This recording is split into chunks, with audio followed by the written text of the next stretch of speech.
नमस्कार।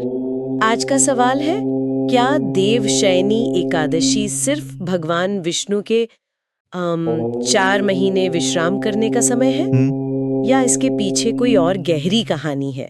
आज हम कुछ स्रोतों जैसे आध्यात्मिक संदेशों का संग्रह और एक खास लेख है देवशयनी एकादशी, बलि, लक्ष्मी और विष्णु की कथा, इनमें दी गई बातों पर चर्चा करेंगे। जी बिल्कुल। मकसद है भक्ति, वचनबद्धता, प्रेम और हाँ, सृष्टि के संतुलन से जुड़े पहलुओं को समझना। सही कहा।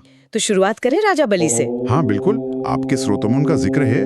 थे तो असुर राजा पर भक्त बहुत बड़े थे, दानी, तपस्वी, बिल्कुल। और उनकी ख्याति इतनी बढ़ गई थी कि जैसा एक स्रोत कहता है, देवता भी थोड़े चिंतित हो गए थे। अच्छा। तो इसी चिंता की वजह से हाँ, इसी वजह से फिर विष्णु जी ने वामन अवतार लिया, एक छोटे ब्राह्मण का रूप धरकर, और पहुंच गए बलि के यज्ञ में और मांगा क्या?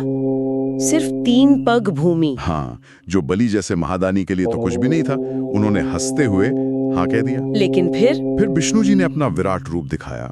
2 पगों में ही पृथ्वी और स्वर्ग नाप लिया। ओह। और जब पूछा कि तीसरा पग कहाँ रखूं, तो बलि ने अपना सिर आगे कर दिया। ये सिर्फ दान नहीं था, ये तो अहंकार का पूरा समर्पण है। बिल्कुल, एक बहुत ऊंचा शिखर है ये भक्ति का। आपके नोट्स में भी इसका इशारा है। सोचने वाली बात है। अच्छा, तो इस समर्पण से विष्णु जी प्रसन्न हुए होंगे? बहुत प्रसन्न हुए और उन्होंने बलि से वरदान मांगने को कहा। सब कुछ हारने के बाद भी? हाँ, और देखिए बलि ने मांगा क्या, कि आपके स्रोतों का एक अहम हिस्सा है। क्या मांगा उन्होंने? उन्होंने भगवान विष्णु को ही मांग लिया कि आप मेरे साथ मेरे लोक यानी पाताल में निवास करें। अरे, भगवान को ही मांग लिया। हाँ, ये भक्ति की एक अलग ही पराकाष्ठा है। भक्त भगवान को अपने प्रेम और वचन से बांधना चाहता है। और भगवान ने मान ली ये बात? भगवान मुस्कुराए और वचन दे दिया। अब यहाँ से बात और दिलचस्प होती है। हाँ, क्योंकि भगवान विष्णु तो वैकुंठ छोड़कर पाताल चले गए। इसका असर तो पड़ा होगा। बिल्कुल, वैकुंठ सूना हो गया।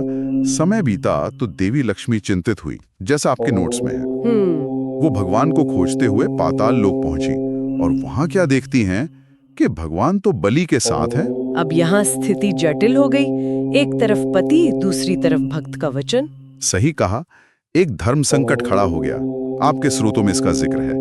लक्ष्मी जी का तर्क था, आप प्राणनाथ हैं, सृष्टि के पालक हैं, आपके बिना सृष्टि कैसे चलेगी। और बलि का तर्क था, ये मेरे प्राण हैं, मैंने इन्हें वचन से बांधा है, अपने पास पाया है। तो एक तरफ भक्ति, दूसरी तरफ पत्नी धर्म और सृष्टि का कर्तव्य, प्राण बनाम प्राणनाथ। बिल्कुल, बड़ा गहरा द्वंद्व है ये। तो इस गुत्थी को सुलझाने के लिए कौन आया? शायद नारद मुनि? आपके लेखों में ऐसा कुछ है?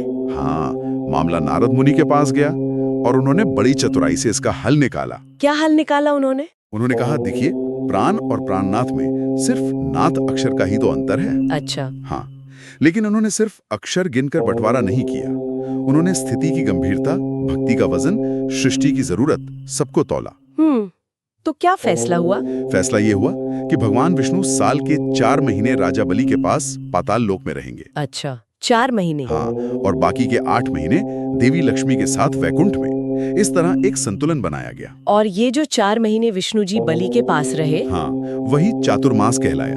और जिस दिन वो बलि के लोक गए, वही तिथि देवशयनी एकादशी कहलाई। अच्छा, तो ये है देवशयनी एकादशी और चातुर्मास का संबंध। और इसीलिए शायद इन 4 महीनों में शुभ कार्य जैसे विवाह वगैरह हाँ, वो नहीं होते, क्योंकि माना जाता है कि भगवान विष्णु इन 4 महीनों में एक तरह से विश्राम में हैं, योग निद्रा में। लेकिन फिर एक सवाल उठता है, अगर विष्णु जी विश्राम पर है तो सृष्टि कौन चलाता है? इसका भी कुछ जिक्र है? जी, एक स्रोत में इसका संकेत है। मान्यता यह है कि इस अवधि में सृष्टि के संचालन का भार भगवान शिव संभालते हैं। अच्छा, तो व्यवस्था चलती रहती है। बिल्कुल, और भक्तों के लिए ये 4 महीने विशेष हो जाते हैं।